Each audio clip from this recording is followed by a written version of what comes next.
Nous sommes maintenant aujourd'hui le 25 Shvat et on continue donc notre étude sur le chapitre 27 du Tanya. On a jusqu'à présent expliqué que le combat qui était mené contre les mauvaises pensées par lesquelles le mauvais penchant tente de conduire celui qui les éprouve à fauter provoque la soumission de la Sitra Hara et éveille un immense plaisir en haut chez Dieu. Ce combat peut également s'exercer aussi sur un autre terrain comme expliqué au chapitre 6, tout acte autorisé accompli ou toute parole prononcée à une autre fin que le service de Dieu relève de la citra chara.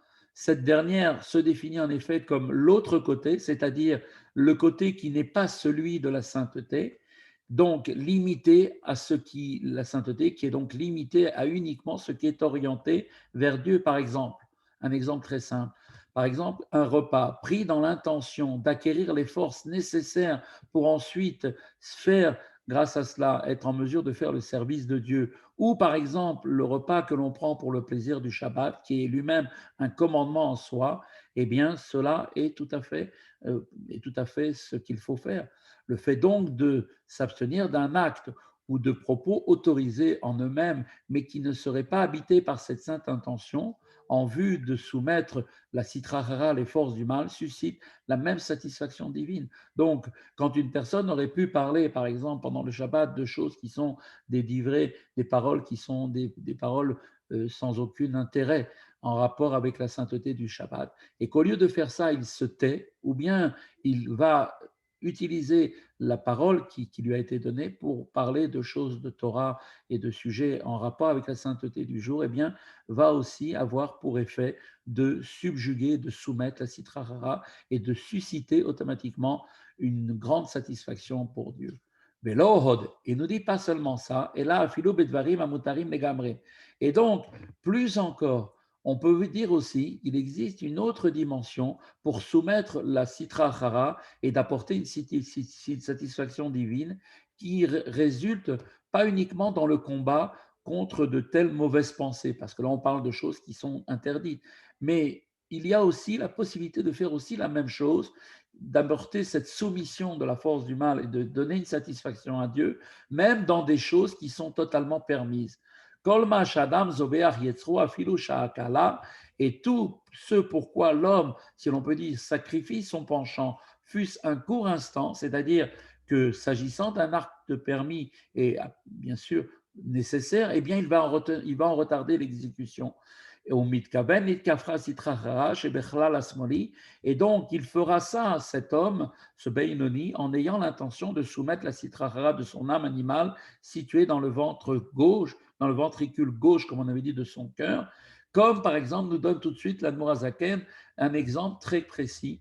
Par exemple, chez Chafes Lechol, bien cet homme désire manger parce qu'il a oui faim, il doit donner maintenant à manger à son corps, parce que cela aussi est une mitzvah d'être en bonne santé. Et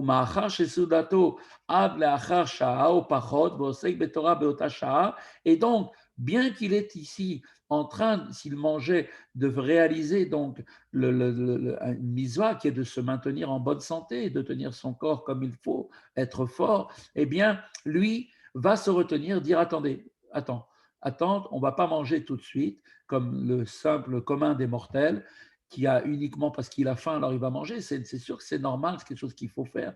Mais lui, il va faire quelque chose de plus, le Bainoni. Il va dire non, je vais attendre un petit peu, je vais attendre quelques minutes, je vais peut-être attendre un quart d'heure, une demi-heure. Et pendant ce quart d'heure ou cette demi-heure où j'aurais pu manger, vaquer à mes occupations nécessaires pour la survie de mon corps, eh bien, je vais les offrir à Dieu, par exemple, en étudiant quelque chose, un enseignement de la Torah, ou même faire des Teilim. Et donc, ce temps-là qui était prévu pour manger, eh bien, il va le sanctifier pour Dieu. Et donc, à ce moment-là, il va donc faire en sorte qu'il a repoussé les forces du mal, qu'il l'amène, qu'il entraîne aussi à vouloir le diriger, mais lui, c'est sa tête qui le dirige, c'est son esprit, c'est son cerveau. Il donne la décision à son corps de quand il doit et quand il ne doit pas faire les choses. Et c'est ça Tout le travail que demande un juif, c'est d'être capable de pouvoir dominer, de subjuguer ses envies, même si ce sont des envies nécessaires. Eh bien, un homme, un juif, doit être capable de pouvoir se retenir et d'être en mesure justement de sanctifier son comportement. Et donc, effectivement, s'il trouve par exemple une autre occupation d'ordre matériel et pareillement recherchée par son âme animale, eh bien, il ne se soumettra pas à la citrahara en différant. Donc, il va faire, comme on vient de dire, il va différer son repas puisqu'il s'abandonne à la main à ce moment-là.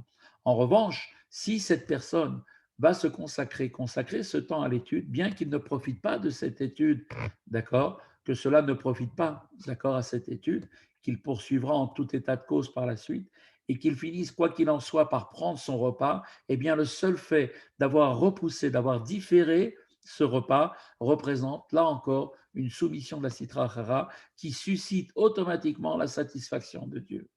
Kedeita Gemara, comme cela d'ailleurs est rapporté dans la Gemara, un exemple. Il est dit là-bas à Sha'arevit, Ma'achal Kol Adam. Il est rapporté, c'est la Gemara dans Brachot, que le moment de manger, c'est l'habitude que tout homme le fasse à partir de la 4e heure après le lever du soleil.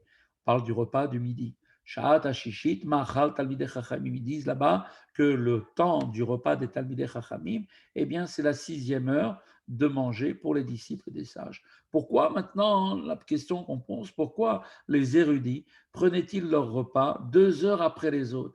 Eh bien, parce que parce qu'ils s'affamaient durant 2 heures, les Kavanazo, avec cette intention-là, qui était de courber le mal à Sitrahara et de créer, de susciter un plaisir pour Dieu.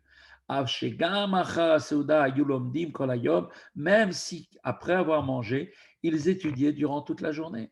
Donc pourquoi faisaient-ils ça? Eh bien, cela permettait, cette habitude, donc ne permettait pas de libérer un temps supplémentaire pour l'étude, puisqu'à la finale, ils vont ensuite aller manger, donc ils vont utiliser le temps nécessaire à manger. Mais le fait de pousser, de repousser à un moment qui est donc 2 heures après, eh bien, sa seule finalité était la soumission de la Citrahara. Et donc cet exemple, nous dit l'Admozaken, il est valable également dans d'autres domaines, tels que dans la parole. C'est éviter de dire des choses futiles, des paroles futiles, inutiles, parler de choses qui semblent être le quotidien des gens du monde. Eh bien, lui, il va s'interdire ces choses-là. Il ne va pas rentrer dans ces discussions. Ou bien encore de penser à des sujets qui ne sont pas en rapport avec une méditation sur la Torah. C'est quelque chose qu'il va repousser là encore. וכן אם בולם פיו מדבר דברים שבליבו מתהווה מאוד לדברם בענייני עולם. Et de même, donc, si cette personne, non seulement on va parler donc des choses bien plutôt que de parler des choses futiles, eh bien, si par exemple, même encore, de même, s'il va se taire complètement, il va fermer sa bouche en se retenant de prononcer des paroles que son cœur désire ardemment exprimer concernant les sujets de ce monde, comme c'est le cas aujourd'hui de la pandémie. Tout le monde, c'est le seul et unique sujet duquel tout le monde parle, et bien que les propos en question ne présentent aucun aspect interdit, eh bien, lui, il va s'en abstenir du fait de son ardent désir, d'accord, qui les motive afin de réfréner, encore une fois, son mauvais penchant. Et de même, concernant les pensées de son esprit, il ne donnera pas libre cours à sa pensée lorsqu'il éprouve le désir de porter son esprit sur les choses matérielles. Afilou bemehat mazir dit kafia sitra achara letata istalek yakra dekut shabrichu bekut chateau leila arbe. Et donc, pour conclure l'étude d'aujourd'hui, il faut retenir que là aussi, même une infime soumission de ce type, de la citra achara qui est soumise ici-bas, eh bien, va faire que la gloire de Dieu et sa sainteté va s'élever grandement en haut. Voilà ce qu'il faut retenir de l'étude d'aujourd'hui. C'est une base fondamentale que chacun d'entre nous est maître, doit rester maître de ses décisions et ne pas se laisser aller, bien évidemment pas aux pulsions qui sont des pulsions pour des péchés, mais même concernant des besoins vitaux qui sont le besoin de tout un chacun du monde, eh bien le Benoni va aller plus loin, il va consacrer ce temps pour, et bien évidemment, faire en sorte de le consacrer pour Dieu. ומקדושה זו נמשכת קדושה עליונה על האדם למטה, לסייעו, סיוע רב ועצום לעבדו יתברך. Et cette sainteté qui est en haut, une sainteté supérieure, va donc venir en récompense s'épancher sur l'homme ici-bas pour lui donner, pour l'aider, venir lui porter aide, d'une aide abondante et puissante dans son service de Dieu. Vezeu Shamu Razal, et c'est ce que nos Chachamim ont dit dans la Gemara Yoma, là-bas, 39b. Adam mekadesh atzmo mehat lemata, magdishin oto arbe lemala.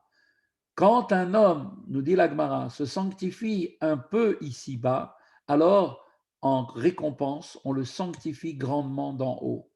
Evad ma shemekayem mizvat aseh shel Torah, petit kadishtem, que shemekadesh atzmo bemutarlo. Et outre le fait qu'il accomplit un commandement positif de la Torah, comme c'est marqué dans le Lévitique, sanctifiez-vous, lorsqu'il se sanctifie ici-bas, eh bien, dans ce qui lui est permis, eh bien, à ce moment-là, automatiquement, il reçoit une gdusha, une récompense, on le sanctifie grandement d'en haut. Il a été expliqué jusqu'à présent que le Beinoni ne doit pas être du tout, ne doit pas se sentir affligé ni triste du combat incessant qu'il se retrouve maintenant à mener contre ses mauvaises pensées. Car ce travail spirituel qu'il fait en combattant justement le mal, précisément une satisfaction divine qui ne peuvent, que ne peuvent inspirer les tzadikim, qui eux sont exempts d'une telle pensée. Mais une pareille supériorité doit aussi trouver une expression positive à travers ce que la Torah appelle fais le bien à cet homme.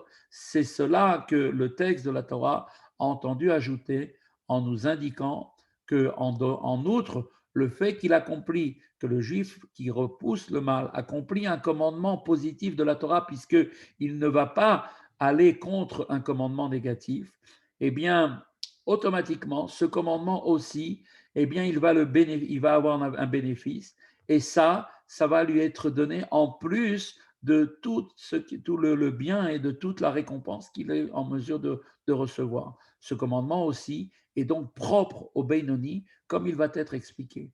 Au Pirouche, il nous dit tout de suite quel est le sens de Vit Kadishtem, sanctifiez-vous, et comme c'est marqué, Vetaasu atzmechem kedoshim, et vous serez saints.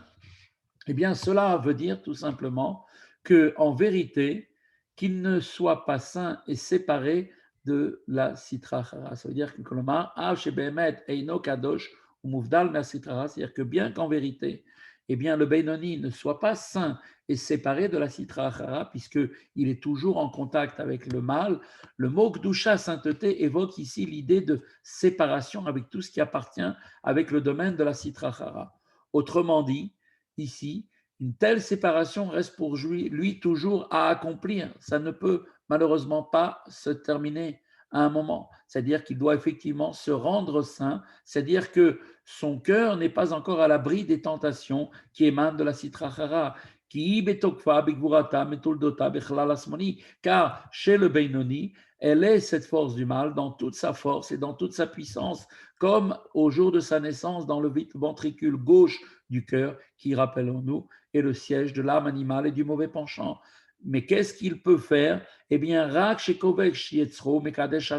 eh bien, le Beinoni, lui, il a la capacité de contenir son mauvais penchant et de se rendre lui-même saint, c'est-à-dire saint, séparé de la Sitra Achara, du mal.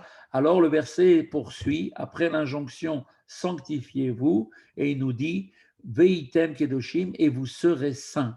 L'expression vous serez saints, eh bien, qui se lit littéralement comme un ordre, vous séparez, vous serez saints, c'est-à-dire vous séparez du mal et vous devrez être saints, peut aussi être également comprise dans le sens d'une promesse.